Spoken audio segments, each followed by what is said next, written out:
Pemirsa, sejak 6 tahun terakhir, konflik antara masyarakat adat dengan PT Toba Palm Lestari terus berlanjut. Demi menjaga konflik agar tidak berkelanjutan di Tanah Batak, Eporus HKBP Pendeta Dr. Victor Tinambunan meminta agar PT TPL segera ditutup karena menurutnya keuntungan yang diraup TPL tidak sebanding dengan kesejahteraan masyarakat adat yang ada di sekitar kawasan.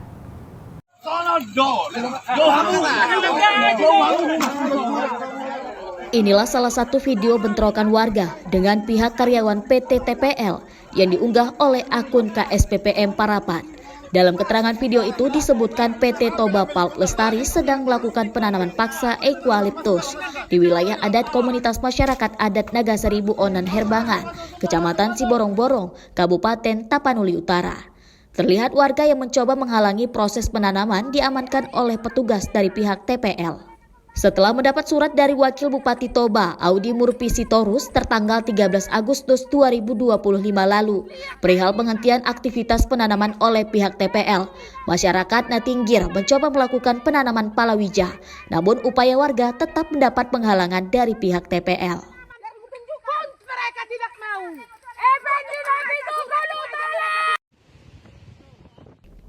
Video lainnya dari Desa Natinggir disebutkan pihak TPL melakukan penanaman eukaliptus di areal perladangan padi milik masyarakat. Dikutip dari akun media sosial Aman Wilayah Tanah Batak, sebuah video menunjukkan bentrokan terjadi antara masyarakat dengan pihak karyawan dan pengaman TPL. Terlihat jelas tim pengaman atau security dari TPL mencoba membubarkan masyarakat yang menghalangi proses penanaman eukaliptus. Eporus HKBP Pendeta Dr. Victor Tinambunan sebagai bagian dari masyarakat Tanah Batak angkat bicara dan turut mendukung agar TPL ditutup. Pada siaran pers yang disebarkan Johan Pangaribuan terdapat 7 alasan Eporus HKBP agar TPL ditutup. Berikut penjelasan langsung dari Pendeta Dr. Victor Tinambunan. Dan tanggung jawab moral sebagai bagian dari masyarakat Tanah Batak dan pimpinan gereja HKBP yang beranggotakan sekitar 6,5 juta jiwa. Pertama, saya secara pribadi dan mayoritas masyarakat di Tanah Batak tidak mengenal secara langsung siapa sesungguhnya pemilik maupun pimpinan utama PT TPL. Ini merupakan suatu ironi yang mencolok. Sebuah perusahaan berskala besar yang telah beroperasi selama puluhan tahun di atas tanah leluhur kami, tetapi relasi sosial dan komunikasi dasarnya dengan masyarakat sekitar tetap asing dan tidak terbangun. Dalam konteks etika bisnis dan tanggung jawab sosial perusahaan, serta norma adat yang kami hidupi, absennya relasi ini merupakan sebuah bentuk pengabaian etika hidup bersama di masyarakat. Yang kedua, berdasarkan pemberitaan media dan berbagai laporan publik, kami mengetahui bahwa PT TPL telah memperoleh keuntungan finansial yang sangat besar, bernilai triliunan rupiah, dan pemanfaatan sumber daya alam di wilayah Tanah Batak. Ironisnya, akumulasi kapital tersebut tidak tampak berbanding lurus dengan peningkatan kesejahteraan ekonomi dan pendapatan masyarakat lokal. Hanya sebagian kecil dari masyarakat yang mendapatkan keuntungan. Ketimpangan ini menjadi cermin ketidakadilan distribusi manfaat ekonomi. Yang ketiga, fakta yang paling menyakitkan adalah bahwa keberadaan PT TPL telah memicu berbagai bentuk krisis sosial dan ekologis. Mulai dari rusaknya alam dan keseimbangan ekosistem, rentetan bencana ekologis seperti banjir bandang, tanah longsor, pencemaran air, tanah dan udara, perubahan iklim, jatuhnya korban jiwa dan luka, hilangnya lahan pertanian produktif, rusaknya relasi sosial antar warga, hingga akumulasi kemarahan yang tidak mendapat saluran demokratis karena ketakutan. Ini bukan sekedar dampak insidental, tetapi sebuah jejak panjang dan konflik yang tidak kunjung diselesaikan secara bermartabat.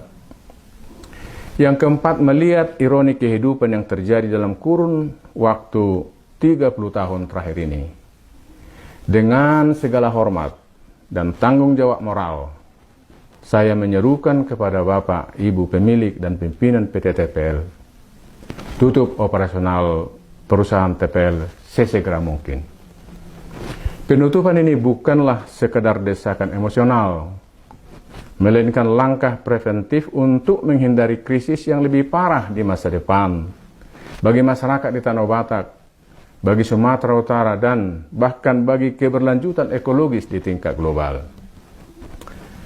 Yang kelima, saya juga meminta agar seluruh karyawan dan karyawati yang terdampak penutupan perusahaan ini nantinya diberikan hak-hak normatif secara utuh, termasuk kompensasi atau pesangon yang layak dan proporsional, bahkan bila memungkinkan dalam bentuk dana modal usaha.